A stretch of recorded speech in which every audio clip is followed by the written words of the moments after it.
एक रात अपने घर पर टीचर साक्षी अपने स्टूडेंट्स के एग्जाम पेपर चेक कर रही थी। तभी उसके पति संजय उसके बगल में आकर बैठ गया। संजय अपने मोबाइल में मस्त था, गेम खेल रहा था। अचानक साक्षी की आंखों से आंसू बहने लगे। वो जोर जोर से रोने लगी। जब संजय को रोने की आवाज आई तो उसने मोबाइल से बिना आंख हटाए पूछा कि क्या हुआ साक्षी, रो क्यों रही हो? मुझसे नाराज हो क्या? साक्षी बोली, नहीं, मैं तुमसे नाराज नहीं हूं।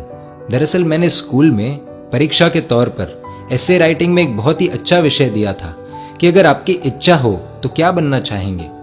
पति संजय जोर से हंस पड़ा। तो इसमें रोने वाली क्या बात है? फालतू में मेरा गेम खराब कर दिया।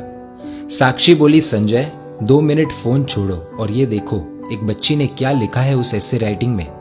तुम खुद पढ़कर रो पड़ोगे। संजय ने कहा, अरे मैं थका हुआ हूं, प्लीज तुम पढ़कर सुना दो। साक्षी ने आंसू पोंछकर पढ़ना शुरू किया। डियर टीचर, मेरा ये एसे राइटिंग मेरे पापा को ना दिखाना, वरना मुझे बहुत डांट पड़ेगी। मैं जब भी घर जाती हूँ तो मेरे मम्मी पापा मोबाइल में बिजी रहते हैं। मेरी तरफ देखने का भी बहुत कम टाइम मिलता है उन्हें। मोबाइल का इतना ध्यान रखते हैं वो, इतनी केयर करते हैं मोबाइल की। वो मुझसे ज्यादा तो उनके फोन से प्यार करते हैं। मेरे पापा और मम्मी शाम को थक जाते हैं, लेकिन उसके बाद मेरे साथ वक्त नहीं बिताते, अपने मोबाइल के साथ वक्त बिताते हैं। उनके पास उनके मोबाइल के लिए बहुत समय है, लेकिन मेरे लिए बिल्कुल भी समय नहीं है।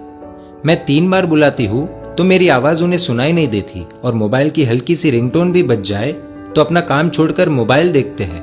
मेरी इच्छा होती है कि मेरे मम्मी पापा मुझे अपने हाथों से खाना खिलाएं, लेकिन खाना खाते वक्त भी उनके एक हाथ में मोबाइल ही रहता है। मैंने तो सुना था सुबह उठकर एक माँ अपने बच्चों को उठाती है, देखभाल करती है, लेकिन मेरी मम्मी सुबह उठते ही मोबाइल देखती है, मुझे कभी नहीं उठाती। मेरे पापा अपने मोबाइल में पूरे दिन फालतू वीडियोस देखते हैं, हर समय गेम खेलते रहते हैं, लेकिन अगर मैं उनके पास मेरा कोई काम लेकर जाऊं तो कहते हैं बेटा आई एम बिजी। इतना ही नहीं, अब मेरी मम्मी ने खुद के वीडियोस बनाने शुरू कर दिए हैं, इसीलिए कई बार रात में देर से सोती है तो सुबह देर से उठती है। और सुबह जब मेरा टिफिन तैयार नहीं रहता तो मुझे पैसे देकर कहती है कैंटीन में खा लेना। मेरे टिफिन से भी ज्यादा जरूरी मम्मी को उनका स्मार्टफोन है। हाँ, डॉटर्स डे के दिन दोनों मेरे साथ फोटो लेते हैं, और वो मेरे लिए नहीं, अपने अपने स्टेटस में डालने के लिए, जिससे दुनिया को पता चले कि वो भी ट्रेंड के साथ चल रहे हैं। वीडियो कॉलिंग पर अपने दोस्तों के साथ 1-1 घंटे तक बातें करते हैं, लेकिन जब मैं कोई कहानी सुनाने कहूँ तो कहते हैं बेटा इंटरनेट पर सुन लो। वो दोनों ही मेरी आदतें बिगाड़ रहे हैं। फिर कल अगर मैं गलत रास्ते पर चली गई तो पूरी दुनिया मुझे गलत बताएगी। इसलिए मेरा हमेशा से सपना रहा है कि मैं भी एक स्मार्टफोन बन जाऊं। पूरे दिन अपने पापा के हाथों में रहूंगी, रात को सोते समय भी उनके आंखों के सामने रहूंगी, सोने के बाद भी उनका हाथ मुझ पर ही रहेगा। खाना तो नहीं मिलेगा, लेकिन हाँ, टाइम टू टाइम रिचार्ज होता रहेगा। मेरा पूरा ध्यान रखा जाएगा। मुझे खरोच भी नहीं आने देंगे। जहां भी जाएंगे मुझे अपने साथ ले जाएंगे। हमेशा दोनों की आंखों के सामने रहूंगी।